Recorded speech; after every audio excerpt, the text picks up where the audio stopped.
రేవంత్ సర్కార్ పై ఎక్స్ వేదికగా మాజీ మంత్రి కేటీఆర్ ఫైర్ అయ్యారు. రైతు భరోసాకు ఎగనామం పెట్టారని ఫైర్ అయ్యారు. రుణమాఫీ పేరుతో పంగనామాలు పెట్టి పంటల కొనుగోలుకు సటకోపం పెట్టారని మండిపడ్డారు. ధాన్యానికి క్వింటాలకు 500 రూపాయలు బోనస్ ఎగ్గొట్టినందుకు ఆరోపించారు.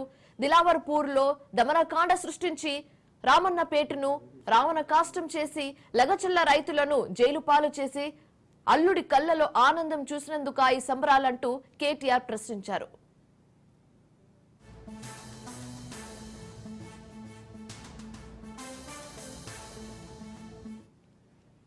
రేవంత్ సర్కార్ పై ఎక్స్ వేదికగా మాజీ మంత్రి కేటీఆర్ ఫైర్ అయ్యారు. రైతు భరోసాకు ఎగనామం పెట్టారని ఫైర్ అయ్యారు. రుణమాఫీ పేరుతో పంగనామాలు పెట్టి పంటల కొనుగోలుకు సటగోపం పెట్టారని మండిపడ్డారు. ధాన్యానికి క్వింటాలకు 500 రూపాయలు బోనస్ ఎగ్గొట్టిందని ఆరోపించారు. దిలావర్పూర్ లో దమనకాండ సృష్టించి రామన్నపేటను రావణ కాష్టం చేసి లగచల్ల రైతులను జైలు పాలు చేసి అల్లుడు కళ్ళులో ఆనందం చూసేందుకు ఈ సంబరాలంటూ కేటీఆర్ ప్రశ్నించారు.